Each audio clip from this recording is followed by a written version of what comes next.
আসসালামু আলাইকুম। শিরোনামে আমন্ত্রণ জানাচ্ছি আমি জসিন্তা জিনিয়া।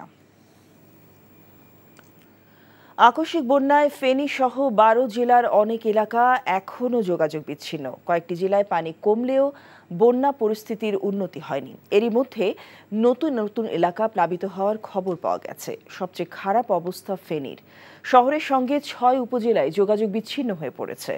বিদ্যুৎ ও মুঠোফোন নেটওয়ার্ক না থাকায় জেলার কয়েকটি গ্রামের মানুষের অবস্থার খবর পাওয়া যাচ্ছে না।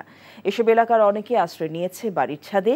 সেনা, নৌ, বিমান বাহিনী, ফায়ার সার্ভিস এবং স্বেচ্ছাসেবীরা বন্যা কবলিত অনেক মানুষকে উদ্ধারের পাশাপাশি শুকনো খাবার বিতরণ করেছে। অনেক স্থানে বিদ্যুতের খুঁটি হেলে পড়ায় এবং তারেই গাছ উপড়ে পড়ার কারণে লাখ লাখ গ্রাহক বিদ্যুৎহীন অবস্থায় আছেন। ফেনী, নোয়াখালী, লক্ষ্মীপুরে পরিস্থিতির উন্নতি হয়নি, তবে খাগড়াছড়ি, কক্সবাজার, ব্রাহ্মণবাড়িয়া, হবিগঞ্জ, চট্টগ্রাম, সিলেট, রাঙামাটি ও মৌলভীবাজারে কিছুটা কমতে শুরু করেছে বন্যার পানি। বন্যা কবলিত ১২ জেলায় ক্ষতিগ্রস্ত মানুষের সংখ্যা ৫০ লাখেরও বেশি। বন্যায় ৩ দিনে এখন পর্যন্ত ১৫ জনের মৃত্যুর খবর পাওয়া গেছে। স্বেচ্ছাসেবী সংগঠন শুকনো খাবার ও বিশুদ্ধ পানি বিতরণ করলেও প্রয়োজনের তুলনায় তা খুবই কম।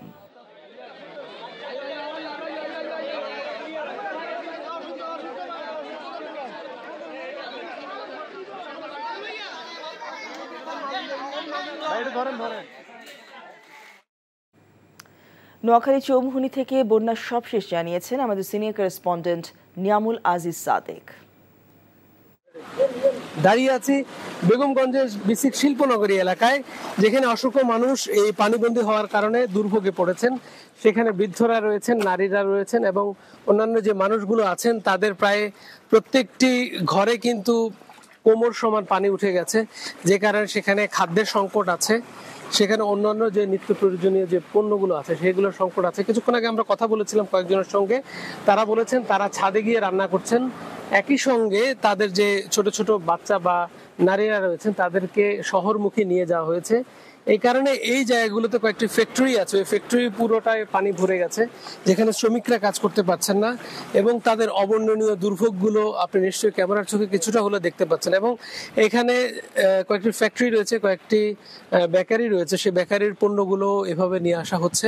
আরেকটি বিষয় জানিয়ে রাখতে চাই, সেটা হচ্ছে যে এই বন্যার সুযোগে কিন্তু এক শ্রেণীর অসাধু ব্যবসায়ীরা তারা কিন্তু দাম বাড়িয়ে দিয়েছেন, যে কারণে সাধারণ মানুষ বলছে আগে যে এই পণ্যটি 10 টাকা দিয়ে কেনা যেত সেটি 20 টাকা, তার মানে প্রায় দ্বিগুণ দামে তারা প্রত্যেকটি পণ্য কেনা লাগছে। এর বাইরে আপনাকে জানাতে চাই, ওদিকে বাংলা বাজার, চৌমুহনী, চন্দ্রগঞ্জ, নোয়াখালীর যে বিস্তীর্ণ এলাকাগুলো আছে সেখানে কিন্তু পুরোপুরি পানির নিচে তলিয়ে গেছে। সেখানে কিছুটা ত্রাণ কার্যক্রম শুরু হয়েছে, কিন্তু সেটি পর্যাপ্ত নয় বলে আমাদের এলাকাবাসী জানিয়েছে। এ ছিল সর্বশেষ অবস্থা নোয়াখালী থেকে।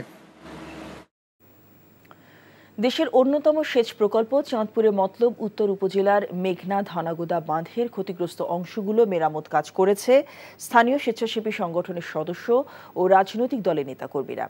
পদ্মা মেঘনার পানি বৃদ্ধি ও টানা বৃষ্টিপাতের কারণে বাঁধের বহু অংশে ফাটল ও বিভিন্ন স্থানে ধসে পড়ে। মতলব সেতু থেকে শুরু করে মোহনপুর পর্যন্ত বাঁধের প্রায় 30 কিলোমিটার অংশে অসংখ্য গর্ত ও ফাটল দেখা গেছে। এই বিষয়ে পানি উন্নয়ন বোর্ডের মেঘনা ধনাগুদা সেচ প্রকল্প কর্তৃপক্ষকে স্থানীয় বাসিন্দাদের পক্ষ থেকে জানানো হয়েছে। তারা বাঁধের নদী পার এলাকায় কিছু কাজ শুরু করলেও মূল বাঁধে এখন পর্যন্ত কাজ শুরু করেনি বলে অভিযোগ উঠেছে। ইসলামী আন্দোলনের নেতাকর্মী ও স্থানীয় স্বেচ্ছাসেবী সংগঠন কমপক্ষে 20টি স্থানে বাঁধের মূল সড়কের ফাটল ও ধসে পড়া স্থান সংস্কার কাজ করছে। পানি উন্নয়ন বোর্ডের কর্মকর্তারা বলছেন, বাঁধের ঝুঁকিপূর্ণ স্থানে ডাম্পিং এবং বালু ভর্তি জিও ব্যাগ ফেলা শুরু করেছেন তারা।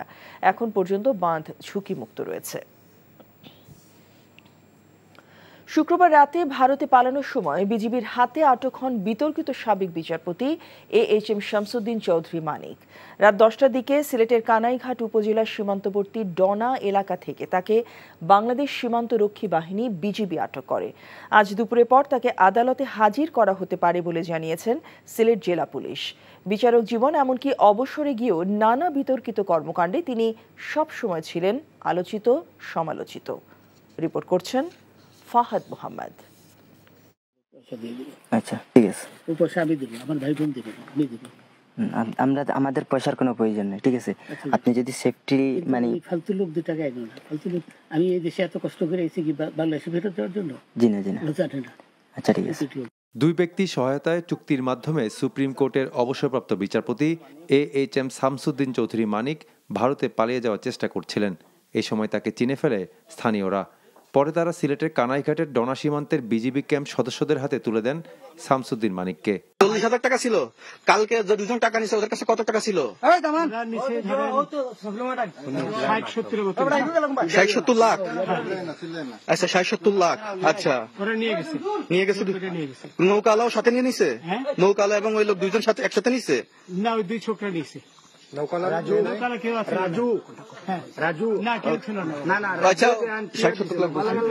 ওনাদের ফোন নাম্বার আছে আপনার কাছে? জানা দিছে? আমার ফোন নাম্বার সব নিয়ে গেছে। আপনি কত টাকা কন্টাক্টে আসছেন? আমি 15,000 টাকা ওদের বলছিলাম, ওইটা আমি দিছি। কিন্তু পরে এই দুই ছেলে আমার মাইরা ধইরা এই মাইকটা কোন জায়গায় মারছে ভাইয়া? বর্ডারে আনিয়ে মারছে না ভিতরে? তারের ভিতরে, ইন্ডিয়ার ভিতরে? ইন্ডিয়ার ভিতরে। AHM শামসুদ্দিন চৌধুরী মানিক আপিল বিভাগের বিচারপতি ছিলেন। 2015 সালের সেপ্টেম্বরে তিনি অবসরে যান। এরপর বিভিন্ন অনুষ্ঠান ও টেলিভিশন টকশোতে কথা বলতেন শামসুদ্দিন চৌধুরী মানিক। Fahad Mohammad, NTV news, Dhaka. সাবেক নির্বাচন কমিশনার, বীর মুক্তিযোদ্ধা ও সাংবাদিক, সাহিত্যিক, আমলা, শিক্ষক মাহবুব তালুকদারের দ্বিতীয় মৃত্যুবার্ষিকী আজ। ক্যান্সারে আক্রান্ত হয়ে 2022 সালের এই দিনে তিনি ইন্তেকাল করেন। মাহবুব তালুকদার 1941 সালের 1 জানুয়ারি জন্মগ্রহণ করেন। তিনি Dhaka Nawabpur high school, Dhaka college এবং ঢাকা বিশ্ববিদ্যালয়ে পড়াশোনা করেন। পরে তিনি বাংলাদেশ প্রকৌশল বিশ্ববিদ্যালয়ে বুয়েট স্থাপত্য বিভাগ এবং চট্টগ্রাম বিশ্ববিদ্যালয় বাংলা বিভাগে শিক্ষকতা করেন। নির্বাচন কমিশনার হিসেবে তিনি সবসময় সুষ্ঠু অবাধ ভোট নিয়ে উচ্চকিত ছিলেন। এজন্য তিনি তৎকালীন সিইসি নুরুল হুদার প্রতিটি অন্যায় কাজের বিরোধিতা করতে গিয়ে বিবাদে জড়ান। দুরারোগ্য ক্যান্সারে আক্রান্ত হয়েও সরকারের রক্তচক্ষুকে উপেক্ষা করে নির্বাচন কমিশনার থাকাকালীন 5 বছর ধরে তিনি তার বই নির্বাচননামা রচনা করেন, কিন্তু তিনি বইটি প্রকাশনা দেখে যেতে পারেননি। শিরোনাম এটুকুই। এই খবরের ভিডিও সহ আপডেট জানতে ভিজিট করুন NTV অনলাইন www.ntvbd.com। এছাড়াও NTV জনপ্রিয় সব অনুষ্ঠান ও খবরের আপডেট জানতে ভিজিট করুন আমাদের ইউটিউব ও ভেরিফাইড ফেসবুক পেজ। 12টায় মধ্যাহ্নের খবর দেখার আমন্ত্রণ রইল। সবাইকে ধন্যবাদ।